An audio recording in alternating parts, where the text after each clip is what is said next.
പ്രിയമുള്ളവരെ, കഴിഞ്ഞ ആഴ്ച നമ്മൾ പറഞ്ഞു നിർത്തിയത് ഈ ദുനിയാവിൽ ഒരുപാട് പ്രയാസങ്ങളും ബുദ്ധിമുട്ടുകളും ഒരുപാട് സങ്കടങ്ങളും ഓരോ മനുഷ്യരും അനുഭവിക്കേണ്ടി വരും.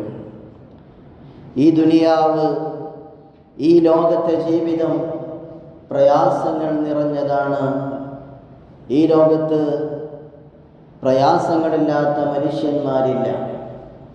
വിശുദ്ധ ഖുർആൻ നമ്മെ ഓർമ്മപ്പെടുത്തി, ലഖദ് ഖലഖനൽ ഇൻസാന ഫീ കബദ്. തീർച്ചയായും മനുഷ്യന്മാരെ സൃഷ്ടിച്ചിരിക്കുന്നത് പ്രയാസത്തിലാണ്. ഇവിടെ നിരന്തരം ഒരാൾക്ക് സന്തോഷമുണ്ടാവുക അത് സാധ്യമല്ല. ഇവിടെ ഒരാൾ ജനിച്ചത് മുതൽ അവസാനം വരെ സമാധാനമായി നിൽക്കുക, അവൻ്റെ ജീവിതം സമാധാനത്തിലൂടെ പോവുക ഈ ലോകത്ത് സാധ്യമല്ല. സമാധാനവും സന്തോഷവും അല്ലാഹു തആല കണക്കാക്കി വച്ചിട്ടുള്ള ഒരു ലോകമാണ് അല്ലാഹുവിൻ്റെ സ്വർഗ്ഗലോകം എന്ന് പറയുന്നത്. ആ സ്വർഗത്തിലേക്ക് എത്തപ്പെടാനുള്ള ഒരു പരീക്ഷണത്തിൻ്റെ ചെറിയൊരു ഇടവേള മാത്രമാണ് ഈ ദുനിയാവ് എന്ന് പറയുന്നത്. ഇല്ലാ ഖീലൻ സലാമൻ സലാമ. സ്വർഗത്തിൽ മനുഷ്യന്മാർ പരസ്പരം സംസാരിച്ചു കൊണ്ടിരിക്കുന്നത് സമാധാനത്തെക്കുറിച്ച് മാത്രമായിരിക്കും. അവിടെ അവർക്ക് പ്രയാസങ്ങളില്ല. സ്വർഗത്തിൽ മനുഷ്യന്മാർക്ക് ബുദ്ധിമുട്ടുകൾ ഇല്ല. അവിടെ അവർ സംസാരിച്ചു കൊണ്ടിരിക്കുന്നത് സലാമൻ സലാമ, നിത്യമായ എപ്പോഴും ഉണ്ടാകുന്ന സമാധാനത്തെക്കുറിച്ചായിരിക്കും. എന്നാൽ അതിന് നേരെ തിരിച്ചുള്ളൊരു ലോകമാണ് ദുനിയാവ് എന്ന് പറയുന്നത്. വിശുദ്ധ ഖുർആൻ ഓർമ്മപ്പെടുത്തിയതുപോലെ മഹാനായ ഇബ്നു അബ്ബാസ് റളിയല്ലാഹു അൻഹു കബദ് എന്ന് പറഞ്ഞ ആ വാക്കിന് അർത്ഥം നൽകിയിരിക്കുന്നത് ഫീ ശിദ്ദത്തിൻ വനസബ്. ഈ ലോകത്ത് കാഠിന്യമുണ്ടാകും. ഈ ലോകത്ത് ഒരു മനുഷ്യന് കഠിനമായ പ്രയാസങ്ങൾ വരും. അങ്ങനെയുള്ളൊരു ലോകമാണ് ഇത് എന്ന് വിശുദ്ധ ഖുർആൻ അടിവരയിട്ട് പറഞ്ഞു വെക്കുകയാണ്. ഒരു മനുഷ്യൻ ജനിച്ച് അവൻ്റെ മരിക്കുന്ന ആ സെക്കൻഡ് വരെ എന്തെല്ലാം പ്രയാസങ്ങളിലൂടെ അവൻ കടന്നു പോകുന്നുണ്ട്. ഒരു മനുഷ്യൻ ജനിക്കുന്ന സമയത്ത് അവൻ്റെ ഉമ്മയുടെ പൊക്കിൾ കൊടി കട്ട് ചെയ്യുന്നൊരു സന്ദർഭമുണ്ട്. ഏറ്റവും കൂടുതൽ ഒരു മനുഷ്യന് വേദന അനുഭവിക്കുന്ന സമയം. ആ സമയം മുതൽ അവൻ്റെ മരണസമയം വരെ എത്രയേറെ പ്രയാസങ്ങളിലൂടെ, എത്രയേറെ വേദനകളിലൂടെ, എത്രയേറെ ദുരിതങ്ങളിലൂടെയാണ് മനുഷ്യൻ കടന്നു പോകുന്നത്. ആ മനുഷ്യ കുഞ്ഞ് വലുതാകുന്ന സമയത്ത് അവന് പല്ല് മുളയ്ക്കേണ്ടി വരുന്നുണ്ട്. അവൻ്റെ മോണ കീറിയിട്ട് പല്ല് വരുന്നൊരു സന്ദർഭം. അവിടെ അവന് വേദനയാണ്. ആ മനുഷ്യ കുഞ്ഞ് പ്രയാസപ്പെട്ടിട്ടാണ് അവൻ്റെ പല്ല് മുളയ്ക്കുന്നത്. അങ്ങനെ ജീവിതത്തിൻ്റെ, ജനനത്തിൻ്റെ, വളർച്ചയുടെ ഓരോ ഘട്ടത്തിലും ഒരു മനുഷ്യ കുഞ്ഞ് അനുഭവിക്കുന്ന പ്രയാസങ്ങൾ. അവൻ വളർന്നു വലുതായി അവൻ കൂട്ടുകുടുംബാദികളിൽ നിന്ന് വിട്ടു നിൽക്കേണ്ടി വരുന്ന അവസ്ഥ. സദാസമയം ഉമ്മയുടെ അല്ലെങ്കിൽ വാപ്പയുടെ അല്ലെങ്കിൽ കുടുംബത്തിലുള്ളവരുടെ കൂടെ സഹവസിച്ചിട്ട് ഒരു സമയത്ത് അവൻ പുറത്തേക്ക് പഠനത്തിന് വേണ്ടി പോകേണ്ടി വരുന്നുണ്ട്. നഴ്സറിയിലേക്ക് അല്ലെങ്കിൽ സ്കൂളിലേക്ക് പോകേണ്ടി വരുന്ന, മദ്രസയിലേക്ക് പോകേണ്ടി വരുന്ന നിർബന്ധിത അവസ്ഥയുണ്ട്. അവിടെയും അവനക്ക് വേദനയാണ്. ഇത്ര നാളും ഒരുമിച്ചിരുന്ന ഉമ്മയിൽ നിന്ന് കുറച്ചു സമയം മാറി നിൽക്കേണ്ടി വരുന്നു. വാപ്പയിൽ നിന്ന് മാറി നിൽക്കേണ്ടി വരുന്നു. സമാധാനമായ യാതൊരു പ്രയാസങ്ങളും അനുഭവിക്കാതെ ജീവിച്ച കുടുംബാന്തരീക്ഷത്തിൽ നിന്ന് മനുഷ്യൻ മാറി പറിച്ചു നടപ്പെടുന്നു. അങ്ങനെയുള്ള സാഹചര്യത്തിലും അവനക്ക് വേദനയാണ്.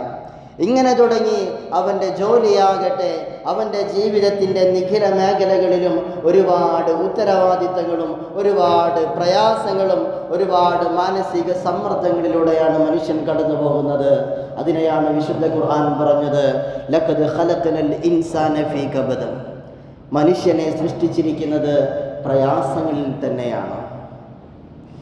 അങ്ങനെ ഒരുപാട് പ്രയാസങ്ങൾ അഭിമുഖീകരിച്ചു കൊണ്ടിരിക്കുന്ന മനുഷ്യൻ അതിലൂടെ കടന്നു പോകുമ്പോൾ രോഗങ്ങൾ വരാം, അതുപോലെ പ്രകൃതി ദുരന്തങ്ങൾ വരാം, സാമ്പത്തിക നഷ്ടമുണ്ടാകാം, അങ്ങനെ തുടങ്ങി മറ്റു പ്രയാസങ്ങൾ വേറെ.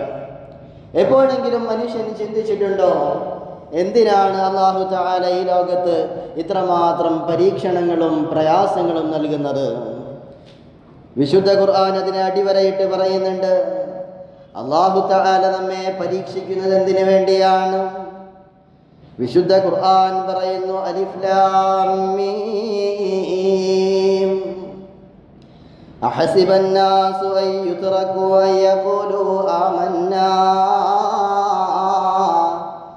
വഹും ലാ യുഫ്തനൂൻ.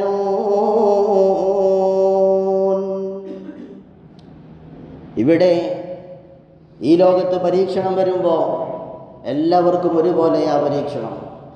ഇവിടെ 2018 വെള്ളപ്പൊക്കം വന്നു. അവിടെ ഹിന്ദുവിനെ ഒഴിവാക്കിയിട്ടില്ല, മുസ്ലിമിനെ ഒഴിവാക്കിയിട്ടില്ല. കയറേണ്ടുന്ന എല്ലാ വീടുകളിലും വെള്ളം കയറിയിട്ടുണ്ട്. എല്ലാവർക്കും പരീക്ഷണങ്ങളും ബുദ്ധിമുട്ടുകളും ഒരുപോലെ തന്നെയാണ് വന്നുകൊണ്ടിരിക്കുന്നത്. അവിടെ വിശ്വസിച്ചവനെന്നോ വിശ്വസിക്കാത്തവനെന്നോ എന്ന വേർതിരിവില്ലാതെ ഒരു പരീക്ഷണം ഇറങ്ങുമ്പോൾ എല്ലാവർക്കും ഒരുപോലെയാണ് പരീക്ഷണം. വിശുദ്ധ ഖുർആൻ പറയുന്നു, അഹസിബൻ നാസു അൻ യുത്റകൂ അൻ യഖൂലൂ ആമന്നാ വഹും ലാ യുഫ്തനൂൻ. നമ്മൾ വിശ്വസിച്ചിരിക്കുന്നു, ഞാൻ അള്ളാഹുവിനെ അടിയുറച്ച് വിശ്വസിച്ചിരിക്കുന്നു എന്ന് പറയുന്നത് കൊണ്ട് മാത്രം അല്ലാഹു തആല നിങ്ങളെ പരീക്ഷിക്കില്ല എന്നാണോ നിങ്ങൾ കരുതുന്നത്? ഒരാൾ വിശ്വസിച്ചു, ഞാൻ അള്ളാഹുവിനെ അടിയുറച്ച് വിശ്വസിക്കുന്നുണ്ട്, എനിക്ക് നല്ല ഈമാനുണ്ട്, അതുകൊണ്ട് പടച്ചവൻ എനിക്ക് പ്രയാസം തരൂല എന്ന് പറയാൻ പറ്റൂല. വിശുദ്ധ ഖുർആൻ ഓർമ്മപ്പെടുത്തുകയാണ്, വഹും ലാ യുഫ്തനൂൻ. അവരെയും നമ്മൾ പരീക്ഷിക്കും. തീർച്ചയായും അവർക്ക് മുമ്പുണ്ടായിരുന്നവരെയും നമ്മൾ പരീക്ഷിച്ചിട്ടുണ്ട്. വലഖദ് ഫതന്നല്ലദീന മിൻ ഖബ്ലിഹിം. അവർക്ക് മുമ്പുണ്ടായിരുന്ന ആളുകൾ ഇപ്പോൾ നാം ജീവിച്ചിരിക്കുന്നു. നമുക്ക് മുൻകഴിഞ്ഞു പോയ പ്രവാചകന്മാരുടെ കാലഘട്ടം ഇവിടെ ഉണ്ടായിരുന്നു. അവരെയും അല്ലാഹു തആല പരീക്ഷിച്ചിട്ടുണ്ട്. എന്തിനു വേണ്ടിയാണെന്നറിയുമോ? ഫലയഅലമന്നല്ലാഹുല്ലദീന സ്വദഖൂ വലയഅലമന്നൽ കാദിബീൻ. ആരാണ് സത്യസന്ധരായ ആളുകൾ, ആരാണ് നുണ പറയുന്നവർ, ആരാണ് കളവ് പറയുന്നവർ, ആരാണ് വിശ്വസിച്ചിരിക്കുന്നു എന്ന് പറഞ്ഞിട്ടും മനസ്സിൽ കപടത കൊണ്ട് നടക്കുന്നവർ, അവരെ തിരിച്ചറിയാൻ വേണ്ടിയിട്ടാണ് ഫലയഅലമന്നല്ലാഹുല്ലദീന സ്വദഖൂ വലയഅലമന്നൽ കാദിബീൻ. എല്ലാവരെയും ഒരുമിച്ച് പരീക്ഷിക്കുമ്പോൾ എൻ്റെ മനസ്സിലുള്ള ചിന്തയല്ല മറ്റുള്ളവൻ്റെ മനസ്സിൽ വരുന്നത്. ഞാൻ ചിന്തിക്കുന്നത് പോലെയല്ല മറ്റൊരാൾ ചിന്തിക്കുന്നത്. ഇതുപോലെ ആരാണ് സത്യം വിശ്വസിച്ചിരിക്കുന്നത്, അവരുടെ മനസ്സിലുള്ള ഈമാൻ സത്യമാണോ എന്നറിയാൻ അങ്ങനെയുള്ള കാര്യങ്ങൾക്ക് വേണ്ടി അല്ലാഹു തആല പരീക്ഷിക്കുന്നു എന്ന് വിശുദ്ധ ഖുർആൻ നമ്മെ ഓർമ്മപ്പെടുത്തുകയാണ്. നമുക്ക് നാവ് കൊണ്ട് പറയാം, ഞാൻ അള്ളാഹുവിൽ വിശ്വസിച്ചിരിക്കുന്നു, ഞാൻ അള്ളാഹുവിൻ്റെ റസൂലിൽ വിശ്വസിച്ചിരിക്കുന്നു. പക്ഷേ നമുക്കൊരു പ്രയാസം ഒന്ന് നോക്കണം, അള്ളാഹ് എന്തിനാ എന്നെ ഇങ്ങനെ പരീക്ഷിക്കുന്നത് എന്ന് ചിന്തിക്കുന്ന മനുഷ്യന്മാരുണ്ടാകാം. എനിക്ക് ഇത്രമാത്രം രോഗം തരുന്നത് അള്ളാഹു എന്തിനാ? ഞാൻ വിശ്വസിച്ച അള്ളാഹുവിനെ അടിയുറച്ച് വിശ്വസിക്കുന്ന എനിക്കെന്തിനാ പരീക്ഷണമെന്ന് ചിന്തിക്കുന്ന ആളുകളുണ്ടാകാം. അങ്ങനെയുള്ള ചിന്തിക്കുന്ന യുക്തിവാദ ചിന്ത, നിരീശ്വരവാദ ചിന്ത ഈ പടച്ചോനൊന്നും ഇവിടെ ഇല്ല. ഇങ്ങനെ പടച്ചോനുണ്ടായിരുന്നെങ്കിൽ ഇവിടെ പരീക്ഷണം ഉണ്ടാകുമോ? ഇവിടെ ദുരന്തം വരുമോ? ഇവിടെ കെട്ടിടങ്ങൾ പൊളിഞ്ഞു വീഴുമോ? ഇവിടെ മിസൈൽ വർഷിക്കുമോ? ഇവിടെ പ്രകൃതി ദുരന്തം സംഭവിക്കുമോ? അള്ളാഹുവിൽ വിശ്വസിച്ചു എന്ന് പറഞ്ഞിട്ടും അവരുടെ മനസ്സിൽ അത്തരം ചിന്തകൾ വരുന്നുണ്ടോ എന്ന് നോക്കാൻ അല്ലാഹു തആല പരീക്ഷിക്കും.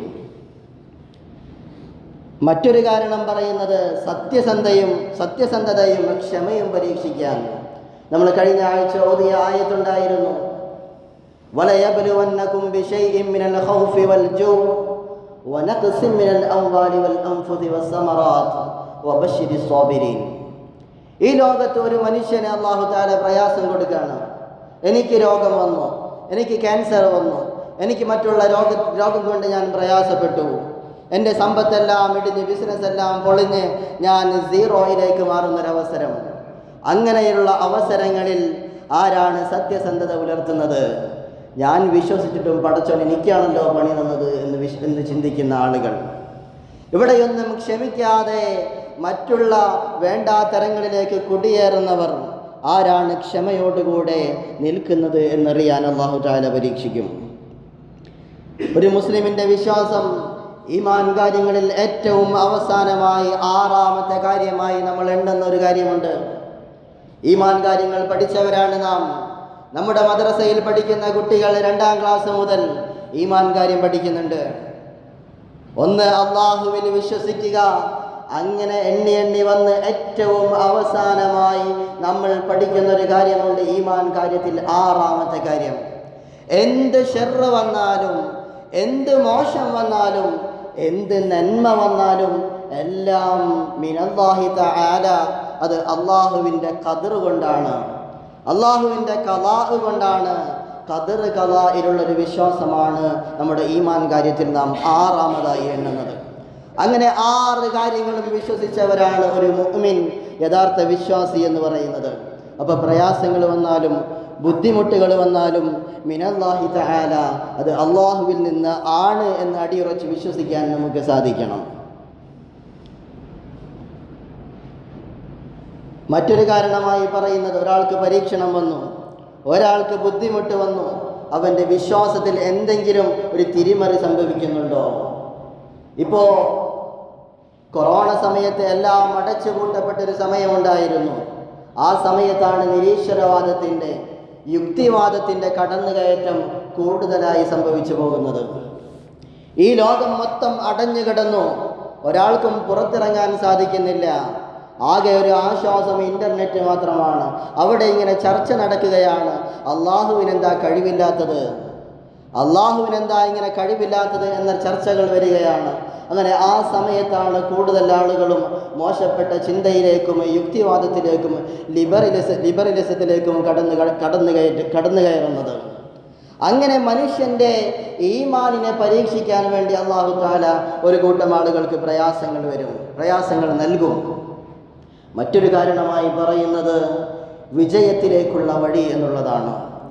എന്ത് പ്രയാസം വന്നാലും എല്ലാം ക്ഷമിച്ച് സഹിച്ച് നിൽക്കുന്നവർക്ക് വിശുദ്ധ ഖുർആൻ ഓർമ്മപ്പെടുത്തുന്നത് വബശ്ശിരിസ് സ്വാബിരീൻ, നബിയെ നിങ്ങൾ സന്തോഷ വാർത്ത അറിയിക്കൂ, സ്വർഗം കൊണ്ട് സന്തോഷ വാർത്ത അറിയിക്കൂ എന്നുള്ളതാണ്. എന്നിട്ട് വിശുദ്ധ ഖുർആൻ 2ാമതായി പറഞ്ഞു, നിങ്ങൾക്ക് മുമ്പുള്ളവരെയും നാം പരീക്ഷിച്ചിട്ടുണ്ട്. എന്തൊക്കെയാണ് ആ പരീക്ഷണങ്ങൾ? എല്ലാ പ്രവാചകന്മാരെയും അല്ലാഹു തആല പരീക്ഷിച്ചിട്ടുണ്ട്. ഇബ്രാഹിം നബി അലൈഹിസ്സലാത്തു വസ്സലാമിനെ തീക്കുണ്ടാരത്തിലേക്ക് എറിഞ്ഞിട്ട് പരീക്ഷിച്ചിട്ടുണ്ട്. അവിടെയും മഹാനായ ഇബ്രാഹിം നബി അലൈഹിസ്സലാത്തു വസ്സലാം പതറിയിട്ടില്ല. കിലോമീറ്ററുകളോളം ചൂടടിച്ച് വീശുന്ന, അതിൻ്റെ കിലോമീറ്ററുകൾക്കപ്പുറം വരെ ഉള്ള പച്ചിലകൾ വരെ കരിഞ്ഞു പോകുന്ന രൂപത്തിൽ തീക്കുണ്ടാരം ഉണ്ടാക്കിയിട്ട് അതിൻ്റെ നടുക്കിലേക്ക്, അതിൻ്റെ കുണ്ടത്തിലേക്ക്, അതിൻ്റെ കൊടിയിലേക്ക് മഹാനായ ഇബ്രാഹിം നബി അലൈഹിസ്സലാത്തു വസ്സലാമിനെ ശത്രുക്കൾ വലിച്ചെറിഞ്ഞിട്ടുണ്ട്. അങ്ങനെ ഒരു കടുത്ത പരീക്ഷണം നൽകിയിട്ടും മഹാനായ ഇബ്രാഹിം നബി അലൈഹിസ്സലാത്തു വസ്സലാമിൻ്റെ ഈമാൻ അവിടെ പതറിയിട്ടില്ല. അതുപോലെ ഒരുപാട് പ്രവാചകന്മാർ, മഹാനായ അയ്യൂബ് നബി അലൈഹിസ്സലാത്തു വസ്സലാം, ഒരുപാട് മക്കളുണ്ടായിരുന്നു, ഒരുപാട് സമ്പത്തുണ്ടായിരുന്നു, എല്ലാം ഉണ്ടായിട്ടും ഒരു നിമിഷം അല്ലാഹു തആല അതെല്ലാം പിന്നോട്ട് വലിക്കുകയാണ്. ഉണ്ടായിരുന്ന മക്കളെല്ലാവരും മരിച്ചുപോയി, ഉണ്ടായിരുന്ന സമ്പത്തെല്ലാം നശിച്ചുപോയി. തൻ്റെ ആരോഗ്യമാകുന്ന ഈ ശരീരമാകുന്ന ആരോഗ്യം അത് ക്ഷയിച്ചു പോകുന്നു. വല്ലാത്ത അവസ്ഥ വന്നിട്ട്, വല്ലാത്ത രോഗം വന്നിട്ട് മഹാനായ അയ്യൂബ് നബി അലൈഹിസ്സലാത്തു വസ്സലാം പ്രയാസപ്പെടുകയാണ്. ഒന്നിനും പറ്റാത്ത വളരെ വ്രണങ്ങൾ ശരീരത്തിൽ വന്നിട്ട് വല്ലാതെ പ്രയാസപ്പെടുന്ന അവസരത്തിൽ പോലും അള്ളാഹുവിനെ വിട്ടിട്ട് മഹാനായ അയ്യൂബ് നബി അലൈഹിസ്സലാത്തു വസ്സലാം വേറൊരു ചിന്ത ചിന്തിച്ചിട്ടില്ല. അതാണ് വിശുദ്ധ ഖുർആൻ പറഞ്ഞത്, നിങ്ങൾക്ക് മുമ്പുള്ളവരെയും നമ്മൾ പരീക്ഷിച്ചിട്ടുണ്ട്. അതുപോലെ മൂസാ നബി അലൈഹിസ്സലാത്തു വസ്സലാമിൻ്റെ കൂടെ ഉണ്ടായിരുന്ന ഖാറൂൻ എന്ന് പറയുന്ന ഒരു മനുഷ്യൻ മൂസാ നബി അലൈഹിസ്സലാത്തു വസ്സലാമിൻ്റെ വിശ്വസ്തനാണ്. മൂസാ നബി അലൈഹിസ്സലാത്തു വസ്സലാമിന് എന്ത് കാര്യമുണ്ടെങ്കിലും ഈ ഖാറൂനിനോട് പറയും, ഖാറൂൻ അത് നടത്തി കൊടുക്കും. മൂസാ നബി അലൈഹിസ്സലാത്തു വസ്സലാം എവിടെയാണ് പരിപാടികൾ നടത്തുന്നത്, എവിടെയാണ് ക്ലാസ് എടുക്കുന്നത്, ഏറ്റവും അടുത്ത് വന്നിരുന്നു മൂസാ നബി അലൈഹിസ്സലാത്തു വസ്സലാമിനെ ഈ ഖാറൂൻ കേൾക്കുമായിരുന്നു. അങ്ങനെ ഒരു ക്ലാസ് പോലും മിസ്സാക്കാതെ മൂസാ നബി അലൈഹി സ്വലാത്തു വസ്സലാമിനോട് ഒപ്പം എപ്പോഴും നടന്നുകൊണ്ടിരുന്ന കാറൂൻ കുറച്ച് സമ്പത്ത് അല്ലാഹു തആല നൽകുകയാണ്. ഒരിക്കൽ കാറൂൻ വന്ന് മൂസാ നബിയോട് പറഞ്ഞു, മൂസാ നബിയെ, ഞാൻ അങ്ങയോടൊപ്പം ഒരുപാട് കാലമായല്ലോ ജീവിക്കുന്നു. അങ്ങ് എവിടെ പോവുകയാണെങ്കിലും ഞാൻ കൂടെയുണ്ട്. എനിക്ക് കുറച്ച് സമ്പത്ത് കിട്ടാൻ വേണ്ടിയിട്ട് മൂസാ നബിയെ അങ്ങൊന്ന് ദുആ ചെയ്യണം. മൂസാ നബി പറഞ്ഞു, അത് വേണോ കാറൂനെ? അത് വേണോ? നിനക്ക് എന്നോടൊപ്പമുള്ള സഹവാസം പോരെ? ദുനിയാവിൻ്റെ സമ്പത്ത് കിട്ടിയിട്ട് നീ അതിലൂടെ പിഴച്ചു പോയാലോ എന്ന് മൂസാ നബി അലൈഹി സ്വലാം ചോദിക്കുന്നുണ്ട്. അതൊന്നും വകവെക്കാതെ മൂസാ നബി അലൈഹി സ്വലാമിനോട് പറഞ്ഞു, എന്തായാലും എനിക്ക് സമ്പത്ത് കിട്ടാൻ വേണ്ടിയിട്ട് മൂസാ നബിയെ അങ്ങ് ദുആ ചെയ്തു തരണം. ആ സമയത്ത് മൂസാ നബി അള്ളാഹുവിനോട് കരങ്ങൾ ഉയർത്തി ദുആ ചെയ്തു, അള്ളാഹുവെ, കാറൂനിന് നീ സമ്പത്ത് കൊണ്ട് മൂടണേ. കുറച്ചു കാലം കഴിഞ്ഞപ്പോൾ കാറൂൻ വലിയ ബിസിനസ് തുടങ്ങി. വലിയ ബിസിനസ്സുകാരനായി. അദ്ദേഹത്തിൻ്റെ താക്കോൽ കൂട്ടം ചുമക്കാൻ വരെ ഒട്ടകങ്ങൾ ധാരാളം വേണ്ടിയിരുന്നു. അത്രത്തോളം പണം കുമിഞ്ഞുകൂടി, അത്രത്തോളം ബിൽഡിങ്ങുകൾ ഉണ്ടായി, അത്രത്തോളം വലിയ സമ്പന്നനായ കാറൂൻ മാറുകയാണ്. അങ്ങനെ കാറൂൻ സമ്പന്നത അധികരിച്ചപ്പോൾ, ഒരുപാട് സമ്പത്ത് വന്നപ്പോൾ അള്ളാഹുവിനെ മറന്ന് മൂസാ നബി അലൈഹി സ്വലാത്തു വസ്സലാമിൻ്റെ എതിർവശത്തേക്ക്, മൂസാ നബി അലൈഹി സ്വലാത്തു വസ്സലാമിനെ അനുസരിക്കാത്ത രൂപത്തിലേക്ക് മാറിപ്പോയി. അള്ളാഹു തആല പരീക്ഷിച്ചതാ. അങ്ങനെ നന്മയും തിന്മയും ഒരാൾക്ക് വരുന്നുണ്ടോ എന്ന് നബിമാരെ പരീക്ഷിച്ചപ്പോൾ നബിമാർ ക്ഷമിച്ചു നിന്നതുകൊണ്ട് അള്ളാഹു തആല അവർക്ക് ഉന്നതമായ സ്ഥാനം നൽകി. അതുപോലെ കാറൂനിനെ അല്ലാഹു തആല പരീക്ഷിച്ചു. സമ്പത്ത് നൽകിയിട്ടാണ് പരീക്ഷിച്ചത്. നിനക്ക് സമ്പത്ത് കിട്ടുമ്പോൾ നീ അള്ളാഹുവിനെ മറക്കുന്നുണ്ടോ എന്ന് ചിന്തിക്കാൻ വേണ്ടിയിട്ട്, എന്ന് പരീക്ഷിക്കാൻ വേണ്ടിയിട്ട് അല്ലാഹു തആല ഒരുപാട് സമ്പത്ത് കൊടുത്തു. കാറൂൻ നേരെ ഉൾട്ടയായി അള്ളാഹുവിനെ നിഷേധിക്കുന്നവനായി തീർന്നു. അങ്ങനെ കാറൂനിൻ്റെ അവസാനം മൂസാ നബി അലൈഹി സ്വലാത്തു വസ്സലാം തന്നെ ദുആ ചെയ്തിട്ട് കാറൂൻ നിന്ന നിൽപ്പിൽ മണ്ണിൻ്റെ അടിയിലേക്ക് താഴ്ന്നു പോവുകയാണ് ഉണ്ടായത്. അങ്ങനെ അല്ലാഹു തആല ഒരുപാട് പരീക്ഷണങ്ങൾ നൽകുന്നത്, അല്ലാഹു തആല നമുക്ക് പരീക്ഷണങ്ങൾ നൽകുന്നത് അവൻ നമ്മെ പരീക്ഷിക്കുകയാണ്. നമുക്ക് ബുദ്ധിമുട്ടുകൾ നൽകുന്നത് പരീക്ഷിക്കാൻ വേണ്ടിയിട്ടാണ്. മഹാനായ ഖാദി ശുറൈഹ് റളിയല്ലാഹു അൻഹു പറയുന്നുണ്ട്, ഇന്നി ലി അസാബ ബിൽ മുസീബതി ഫഅഹ്മദുല്ലാഹ്. എനിക്കെന്തെങ്കിലും പ്രയാസങ്ങൾ വന്നു കഴിഞ്ഞാൽ ഞാൻ അള്ളാഹുവിനെ സ്തുതിക്കും. 4 കാര്യങ്ങളിലാണ് ഞാൻ അള്ളാഹുവിനെ സ്തുതിക്കുന്നത്. അഹ്മദുല്ലാഹ ഇദ് ലം തകുൻ അഅ്ളം മിമ്മാ ഹിയ. എനിക്ക് മുസീബത്ത് ബാധിച്ചു കഴിഞ്ഞാൽ ഞാൻ 4 കാര്യങ്ങളിൽ സ്തുതിക്കുമെന്ന് പറഞ്ഞത്, എനിക്കൊരു പ്രയാസം വന്നു, അത് ഇതിനേക്കാൾ വലുതായില്ലല്ലോ എന്ന് ആഗ്രഹിച്ചിട്ട്, വലുതായില്ലല്ലോ എന്ന് ചിന്തിച്ചിട്ട് ഞാൻ അള്ളാഹുവിനെ സ്തുതിക്കും. എനിക്ക് ചെറിയ കൈയൊടിഞ്ഞു, എൻ്റെ ജോലി നഷ്ടപ്പെട്ടു, ഇതിനേക്കാളും വലുതൊന്നും വന്നില്ലല്ലോ എന്ന് കരുതിയിട്ട് അള്ളാഹുവിനെ ഞാൻ സ്തുതിക്കുമായിരുന്നു. അതുപോലെ തന്നെ ക്ഷമിക്കാൻ കഴിഞ്ഞതിൽ, ആ വലിയ പ്രതിസന്ധി ഘട്ടങ്ങളിൽ അലമുറയിട്ട് കരയാതെ അതിനെ തരണം ചെയ്യാനുള്ള ക്ഷമ അല്ലാഹു തആല എനിക്ക് നൽകിയല്ലോ എന്ന് കരുതിയിട്ട് മഹാനായ ഖാദി ശുറൈഹ് റളിയല്ലാഹു അൻഹു ക്ഷമിക്കുമായിരുന്നു, അള്ളാഹുവിനോട് സ്തുതി പറയുമായിരുന്നു. പ്രയാസങ്ങൾ വരുമ്പോൾ മറ്റുള്ള ചിന്തകളിലേക്ക് പോകാതെ, മറ്റുള്ള കാര്യങ്ങളിലേക്ക് നീങ്ങാതെ അല്ലാഹു തആല പ്രയാസങ്ങൾ ക്ഷമിക്കാൻ എനിക്ക് ക്ഷമ നൽകിയല്ലോ എന്ന് കരുതിയിട്ട് മഹാനായ ഖാദി ശുറൈഹ് റളിയല്ലാഹു അൻഹു അള്ളാഹുവിനെ സ്തുതിക്കുമായിരുന്നു. ചുരുക്കി പറയുകയാണ്. അതുപോലെ 3ാമതായ കാരണം പ്രതിഫലം കാംക്ഷിക്കാൻ വേണ്ടിയിട്ട്. അല്ലാഹു തആല എനിക്ക് പ്രയാസം തന്നപ്പോൾ ഞാൻ ഒരുപാട് അള്ളാഹുവിനെ വിളിച്ചിട്ടുണ്ട്, ഞാൻ ഒരുപാട് അള്ളാഹുവിനെ സ്തുതി പറഞ്ഞിട്ടുണ്ട്. അങ്ങനെ ഒരുപാട് പ്രയാസങ്ങൾ വന്നപ്പോൾ അള്ളാഹുവിനെ ഓർത്തത് കൊണ്ട് അല്ലാഹു തആല എനിക്ക് ഒരുപാട് പ്രതിഫലം ആഖിറത്തിൽ തരുമല്ലോ എന്ന് ആലോചിച്ചിട്ട് അള്ളാഹുവിനെ ഞാൻ സ്തുതിക്കും. വല്ലാത്ത ബുദ്ധിമുട്ട് വരുമ്പോൾ ഒരു താബിഈയായ പണ്ഡിതൻ പറയുകയാണ്, ഞാൻ 4 കാര്യങ്ങളിൽ അള്ളാഹുവിനെ സ്തുതിക്കുമെന്ന്. ആ 4 കാര്യങ്ങൾ അവിടെ എണ്ണി പറയുന്നത്.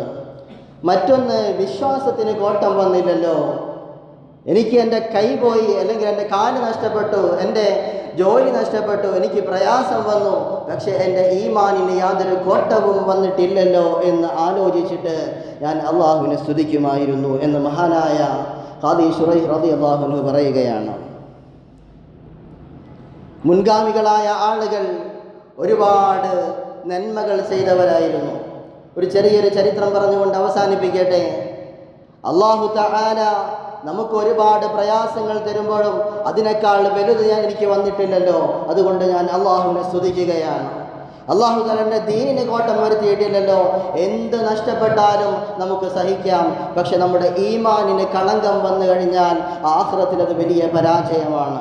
മുൻഗാമികളായ മുഅ്മിനീങ്ങൾ, മുൻഗാമികളായ ഇമാമുമാർ ചിന്തിച്ചിരുന്നത് അത്തരത്തിലാണ്. മഹാനായ പ്രമുഖ താബിഈ പണ്ഡിതനായ ഉർവത്ത് ബിൻ സുബൈർ റളിയല്ലാഹു അൻഹു വലിയൊരു ദുരന്തം സംഭവിക്കുകയാണ് അദ്ദേഹത്തിൻ്റെ ജീവിതത്തിൽ. അദ്ദേഹം ഭരണാധികാരിയായ വലീദ് ബിൻ അബ്ദുൽ മലിക്കിനെ സന്ദർശിക്കാൻ ഒരു യാത്ര പോയി. അദ്ദേഹത്തിൻ്റെ മകനും കൂടെയുണ്ട്. അങ്ങനെ യാത്ര പോകുന്ന സമയത്ത് മഹാനായ ഉർവത്ത് ബിൻ സുബൈർ റളിയല്ലാഹു അൻഹുവിൻ്റെ മകൻ കുതിര ചവിട്ടേറ്റുകൊണ്ട് മരണപ്പെടുകയാണ്. വല്ലാതെ ദുരിതത്തിലായി ഇദ്ദേഹം, വല്ലാതെ പ്രയാസത്തിലായി. അങ്ങനെ യാത്ര തുടർന്നു. കുറച്ചു കഴിഞ്ഞപ്പോൾ ഇദ്ദേഹത്തിൻ്റെ കാലിൽ എന്തോ കടിച്ചിട്ട് വല്ലാത്ത ഗുരുതരമായൊരു ആരോഗ്യാവസ്ഥ വന്നു. വൈദ്യന്മാരെ കാണിച്ചപ്പോൾ വൈദ്യന്മാർ പറഞ്ഞു, നിങ്ങളുടെ കാല് എത്രയും പെട്ടെന്ന് മുറിച്ച് കളഞ്ഞിട്ടില്ലെങ്കിൽ ഈ വിഷം അല്ലെങ്കിൽ ഈ അപകടാവസ്ഥ നിങ്ങളുടെ മരണത്തിലേക്ക് എത്തിക്കുമെന്ന് പറഞ്ഞപ്പോൾ മഹാനായ ഉർവത്ത് ബിൻ സുബൈർ റളിയല്ലാഹു അൻഹു കാല് മുറിക്കാനും സമ്മതിക്കുകയാണ്. ഇത്തരം പ്രയാസം വന്നിട്ടും മഹാനവറുകൾ കാല് മുറിക്കാൻ പറഞ്ഞപ്പോൾ വൈദ്യന്മാർ പറഞ്ഞു, മയക്കുമരുന്ന് കുത്തിവെച്ചിട്ട് അല്ലെങ്കിൽ സഡേഷനുള്ള മരുന്ന് തന്നിട്ട് നിങ്ങളുടെ കാല് മുറിക്കാം. മഹാനവറുകൾ പറഞ്ഞു, അത് വേണ്ട, ഞാൻ നിസ്കാരത്തിലേക്ക് നിൽക്കുകയാണ്, ആ സമയത്ത് എനിക്ക് വല്ലാത്ത ലഹരി ലഭിക്കും, അതുകൊണ്ട് ഞാൻ നിസ്കരിക്കുന്ന സമയത്ത് എൻ്റെ കാല് മുറിച്ചോളൂ, എനിക്ക് വേദന അനുഭവപ്പെടില്ല. മുൻഗാമികളുടെ നിസ്കാരം അത്തരത്തിലുള്ളതായിരുന്നു. മുഅ്മിനീങ്ങളെ, നമ്മൾ ചിന്തിക്കുന്നുണ്ടോ? നമ്മുടെ നിസ്കാരത്തിൽ അല്ലാഹുവിനെ മാത്രമാണോ നമ്മൾ ചിന്തിക്കുന്നത്? നമ്മുടെ നിസ്കാരത്തിൽ അല്ലാഹുവിനെ മാത്രമാണോ നമ്മൾ ഓർക്കുന്നത്? മഹാനായ ഉർവത്ത് ബിൻ സുബൈർ റളിയല്ലാഹു അൻഹു പറയുന്നു, ഞാൻ നിസ്കരിക്കുമ്പോൾ എൻ്റെ കാല് മുറിച്ചോളൂ, എനിക്ക് വേദന അനുഭവപ്പെടുകയില്ല, കാരണം എൻ്റെ ചിന്ത മുഴുവനും അല്ലാഹു തആലയാണ്. അങ്ങനെ ചുരുക്കി പറയുകയാണ്, മഹാനവറുകളുടെ കാല് മുറിച്ചു മാറ്റി. എന്നിട്ട് ഈ കാലിനെ നോക്കിയിട്ട് മഹാനവറുകൾ വല്ലാത്ത വേദനയോടുകൂടെ അതിലേറെ സന്തോഷത്തോടുകൂടെ ഈ കാലിനെ നോക്കിയിട്ട് പറയുന്നുണ്ട്, മുറിച്ചു വെച്ച കാല് നോക്കിയിട്ട്, പടച്ചവനെ, ഞാൻ ഈ കാലുകൊണ്ട് തെറ്റുകളിലേക്കൊന്നും നടന്നിട്ടില്ല, ഞാൻ ഈ കാലുകൊണ്ട് തെറ്റായ സ്ഥലങ്ങളിലേക്കോ തെറ്റായ കാര്യങ്ങളിലേക്കോ ഞാൻ ഈ കാല് വെച്ച് നടന്നു പോയിട്ടില്ല എന്ന് നിനക്കറിയാമല്ലോ റബ്ബേ. എന്നിട്ട് മഹാനവറുകൾ കൈകൾ ഉയർത്തിയിട്ട് അള്ളാഹുവിനോട് പ്രാർത്ഥിക്കുകയാണ്, നീ എനിക്ക് 4 അവയവങ്ങൾ തന്നിട്ടുണ്ട്, അതിൽ നിന്ന് 1 മാത്രമാണ് നീ എന്നിൽ നിന്ന് തിരിച്ചു വിളിച്ചത്. എനിക്ക് 2 കൈയും 2 കാലും നീ തന്നു, അതിൽ 1 കാല് മാത്രമാണല്ലോ റബ്ബേ നീ എന്നിൽ നിന്ന് മുറിച്ചു മാറ്റിയത്, മറ്റു 3 അവയവങ്ങൾ അവിടെ തന്നെ ഉണ്ടല്ലോ, അൽഹംദുലില്ലാഹ്. എന്നിട്ട് മഹാനവറുകളെ പ്രാർത്ഥിക്കുന്നു, പടച്ചവനെ, എനിക്ക് നീ 7 മക്കളെ നൽകിയിട്ടുണ്ട്, അതിൽ 1 മകനെ മാത്രമാണല്ലോ നീ തിരിച്ചു വിളിച്ചത്, അൽഹംദുലില്ലാഹ്. അങ്ങനെ അല്ലാഹു തആല ബാക്കി 6 പേരും 6 മക്കളും എനിക്ക് കൂട്ടിനുണ്ടല്ലോ എന്ന് മഹാനായ ഈ ഉർവത്ത് ബിൻ സുബൈർ റളിയല്ലാഹു അൻഹു പറഞ്ഞിട്ട് അൽഹംദുലില്ലാഹ് പറഞ്ഞിട്ട് പടച്ചറബിനോട് സ്തുതിക്കുകയാണ്. ഇത്രയും നാൾ നമുക്കൊരുപാട് ആരോഗ്യം തന്ന പടച്ചവൻ ഒരു വേള നമ്മെ പനിയായി കിടത്തുമ്പോൾ അല്ലെങ്കിൽ മാരകമായ എന്തെങ്കിലും അസുഖങ്ങൾ വന്ന് കിടത്തുമ്പോൾ പടച്ചവനെ മറന്നു പോകുന്നവർക്കൊരു പാഠമാണ് മഹാനായ ഉർവത്ത് ബിൻ സുബൈർ റളിയല്ലാഹു അൻഹുവിൻ്റെ ഈ ഒരു പാഠം എന്ന് ഈ ഒരു ചരിത്രം എന്ന് പറയുന്നത്. അല്ലാഹു തആല കാര്യങ്ങൾ മനസ്സിലാക്കാൻ നമുക്ക് തൗഫീഖ് നൽകി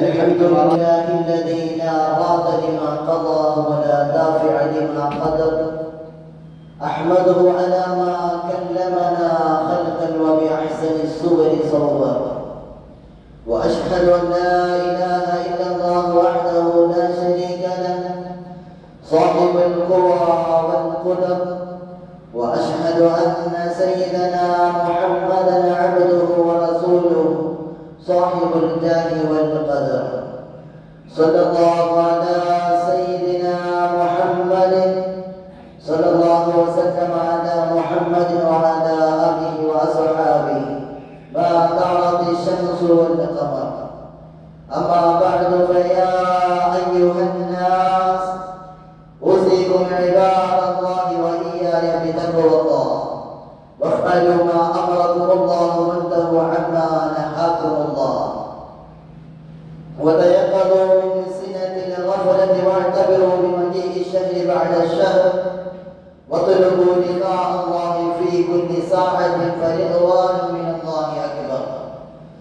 واستغفروه بالصباح والمساء والسحر وتوكلوا على الله وتحب الفأل وتكره التطير واقتدوا بسيرة نبيكم فأنجاكم من الحفرة الحالكين وتوكل وهو صاحب الجاه والقدر الأبهى وكونوا في الدنيا كأنكم غرباء فعليكم بجمع الزاد لطويل السفر وتزيدوا فإن خير الزاد التقوى كما قال خالق البشر واسألوا الله خيرا عظيما في الدنيا والبرزخ والحشر واطلبوا من الله الرحمة والسلامة والخير وتعوذوا بالله من الوسواس والخطايا والوزر وتوكلوا في أموركم على الله وهو سلام في ليل وفجر ولا تتبعوا خطوات الشيطان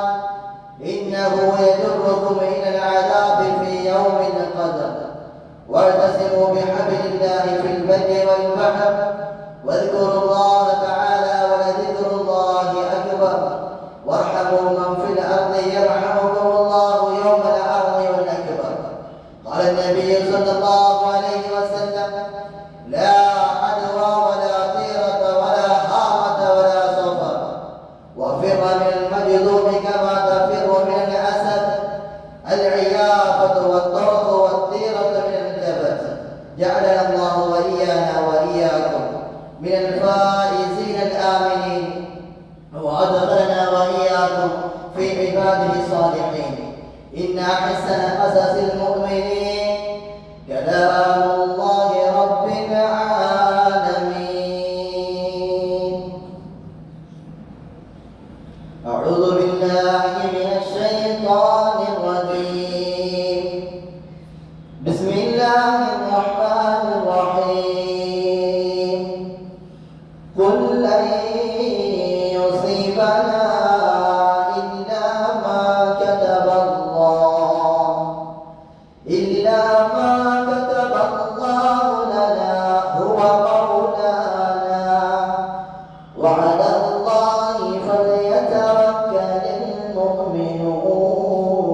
المؤمنون صدق الله العلي العظيم بارك الله لنا ولكم بالقرآن العظيم ونفعنا وإياكم بالآيات والذكر الحكيم وعصمنا وإياكم برحمته من الشيطان الرجيم يا أيها الذين آمنوا اتقوا الله وقولوا قولا سديدا يصلح لكم أعمالكم ويغفر لكم ذنوبكم ومن يطع الله ورسوله فقد فاز فوزا عظيما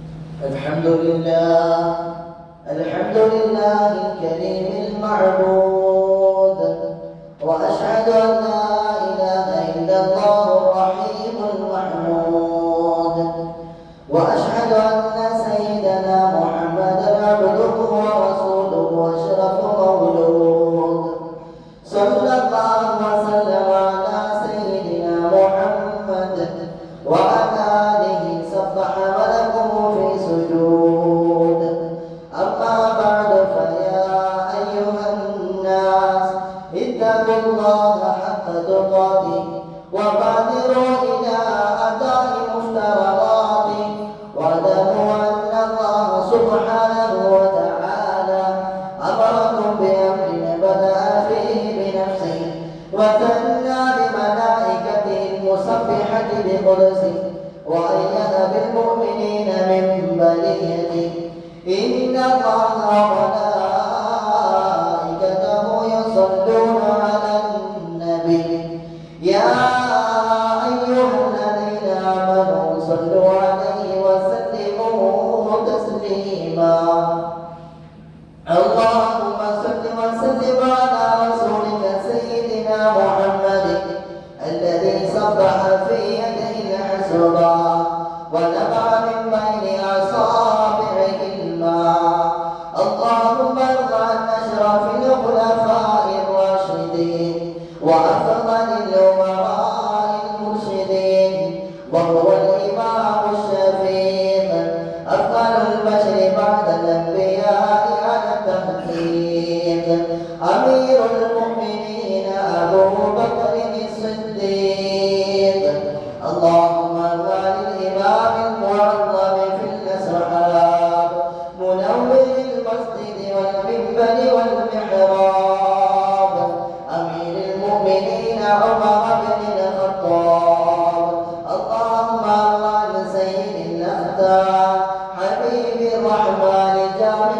القرآن أمير المؤمنين عثمان بن عفان اللهم ارحم مظهر العجائب إمام المشارق والمغارب أمير المؤمنين علي بن أبي طالب اللهم ارحم عمي نبيك حمزة والعباس وعن بقية أصحاب رسولك أجمعين